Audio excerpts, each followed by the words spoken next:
They laughed when you bought Bitcoin at 20K. Then they cried when it hit 70K. Now they're laughing again. And that's exactly when the smart money buys. Because right now, something massive is brewing in crypto. Bigger than 2017, bigger than 2021. And this time, the banks are the ones quietly buying in. Let's start with a question. Why are Wall Street, governments, and payment giants suddenly acting friendly toward Bitcoin? The same thing they called a scam 5 years ago? Here's the uncomfortable truth. They realized they can't kill it. So now they're trying to control it. In the last 12 months, Bitcoin ETFs have opened the floodgates for trillions of institutional dollars. Tether, love it or hate it, now moves more daily volume than Visa.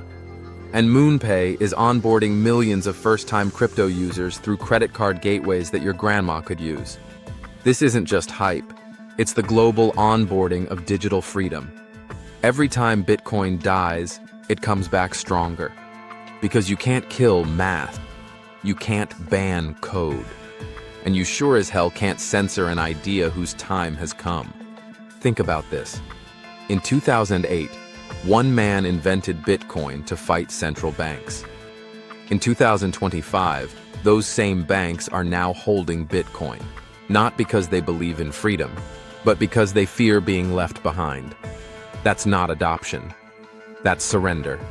Tether now holds $90+ billion in U.S. treasuries, making it one of the largest shadow buyers of U.S. debt. Let that sink in. A stablecoin company owns more government debt than most countries. And yet, people still think crypto is fake money? No, crypto is eating the real money. Governments don't hate Bitcoin because it's illegal. They hate it because it's free. It makes their currency optional. When citizens realize they can opt out of inflation, corruption, and surveillance with a few clicks, the entire game changes.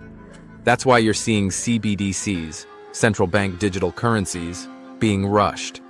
It's not innovation. It's control disguised as convenience. Here's where it gets wild. MoonPay, once just a simple on-ramp, is now partnering with entertainment companies, luxury brands, and banks to bring crypto to the masses. That's not rebellion anymore. That's mainstream infiltration. But it's creating a split. On one side, the centralized crypto, easy, polished, tracked. On the other, the freedom crypto, peer-to-peer, private, unstoppable. You'll have to choose, because soon, every transaction, every wallet, every coin will reveal what side you're on, freedom or control. When money becomes code, control becomes optional. And the smart ones are already choosing freedom. Here's the play nobody's talking about. The next bull run won't be fueled by hype. It'll be fueled by necessity. People are realizing that inflation isn't transitory, it's permanent. And the only hedge left is code. We're not early anymore. We're just early enough. Because by the time your bank adds a buy Bitcoin button, the upside is gone. By the time your government introduces a digital euro, you're already tracked. And by the time the mainstream media finally says, maybe Bitcoin isn't dead, the whales are cashing out. Stop waiting for permission to be free. No government will ever announce, you're now free to escape the system. Freedom is something you take, not something you're given. So here's what you do next. Start small. Buy a little Bitcoin. Learn how to use a self-custody wallet. Understand how Tether and MoonPay actually work, and how they tie you to the system or free you from it. Because in this next chapter, financial literacy isn't optional. It's survival. And if you believe in this message, share it. Tell someone to look deeper. Because we're not just stacking sats, we're stacking freedom. This isn't about getting rich.